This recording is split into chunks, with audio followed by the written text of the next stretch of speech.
আসসালামু আলাইকুম। কবরস্থানের বাহিরে লেখা ছিল, শেষ মঞ্জিল তো তোমার এটাই। আসতে না আসতেই তো জীবনটা কেটে গেল। কি পেলে তুমি এই দুনিয়া থেকে? কিছুই না। দেখতে দেখতে সবাই তোমাকে ছেড়ে চলে গেল। কবরের ডাক। তুমি কি কখনো আমায় মনে করেছিলে? তাহলে শুনো, আমার মধ্যে গহীন অন্ধকার, নামাজের আলো সাথে নিয়ে এসো। আমার মধ্যে অস্বস্তি বিদ্যমান, তাই কোরআন তেলাওয়াত সাথে নিয়ে এসো। আমার মধ্যে আছে বিষাক্ত পোকামাকড়, সাপ বিচ্ছু, তাই সাথে করে রাসূল সাল্লাল্লাহু ও আহলে বায়তের প্রেম নিয়ে এসো। আমার মধ্যে আছে আগুন, তাই খোদাভীতির শীতল পানি নিয়ে এসো। মেসেজটি নিজের মোবাইলে সংরক্ষিত কন্টাক্টের সব মুসলিম ভাই বোনদের সেন্ড করুন। কে জানে, হয়তো কেউ আমল করাতে আপনারও গুনাহ মাফ হয়ে যেতে পারে। ঈমানের পর যার নামাজ উত্তম তার জীবন উত্তম, যার জীবন উত্তম তার মৃত্যু উত্তম, যার মৃত্যু উত্তম তার কবর উত্তম, যার কবর উত্তম তার আখিরাত উত্তম, যার আখিরাত উত্তম তার জন্য জান্নাত নিশ্চিত। সো ডোন্ট মিস নামাজ।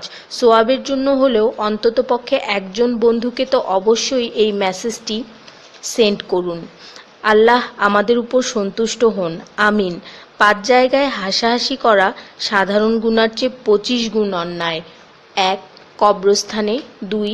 জানাজার পিছনে। 3. কোনো মজলিসে। 4. কোরআন তেলাওয়াতের সময়। 5. মসজিদে। শুধু একবার কাউকে পাঠান, অনেক মানুষ এসব গুনাহ করা থেকে বেঁচে যাবে। একা আছেন, আল্লাহকে স্মরণ করুন। কষ্টে আছেন, মুহাম্মদ ও আলে মুহাম্মদের উপর দরুদ পড়ুন।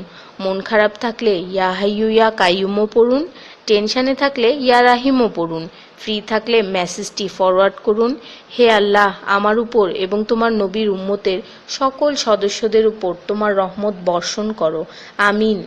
তথ্য: আপনি কি জানেন পবিত্র কোরআন শুনলে ক্যান্সার হয় না? আর যদি ক্যান্সার সেল শরীরে থেকেও থাকে তাহলে তাও মারা যায়। দীর্ঘ সময় ধরে আল্লাহকে সেজদা দিলে জ্ঞান ও বুদ্ধিশক্তি বাড়ে।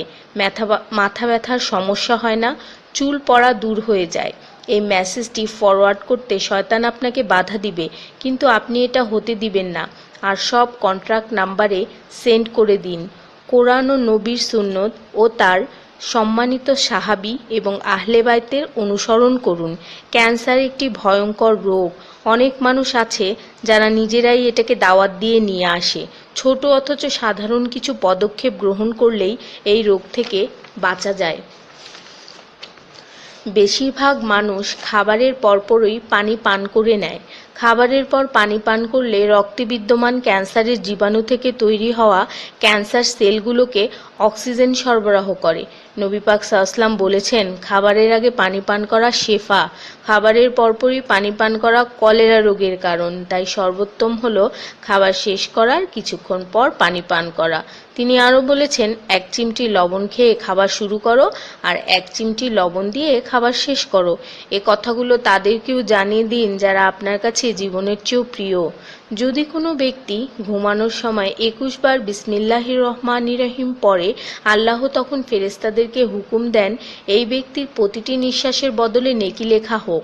আপনার মোবাইলে যত নাম্বার সেভ করা আছে তাদের সবাইকে এটা ফরওয়ার্ড করুন, আর তখন দেখবেন কত মানুষ আপনার কারণে বিসমিল্লাহ পড়ছে। শেফা আর শেফা। রোজ একটা করে আপেল, নো ডক্টর। রোজ 4টা বাদাম, নো ক্যান্সার। রোজ একটা লেবু, নো ফ্যাট। রোজ 1 glass milk, no bones problem. রোজ 12 গ্লাস পানি, নো স্কিন প্রবলেম। রোজ 4টা খেজুর, নো উইকনেস। রোজ 5 ওয়াক্ত নামাজ, নো টেনশন। রোজ কোরআন অর্থসহ তেলাওয়াত, happy and happy. So don't stop forward please. স্কিনের জন্য অজুর পানি, হার্টের জন্য কোরআন তেলাওয়াত, স্বাস্থ্যের জন্য নামাজ, আর খুশি থাকার জন্য আল্লাহর জিকির করুন। জেনে রাখবেন, ভালো কথা প্রচার করা সৎকার সমতুল্য, সাথে 30 লাখ নেকি।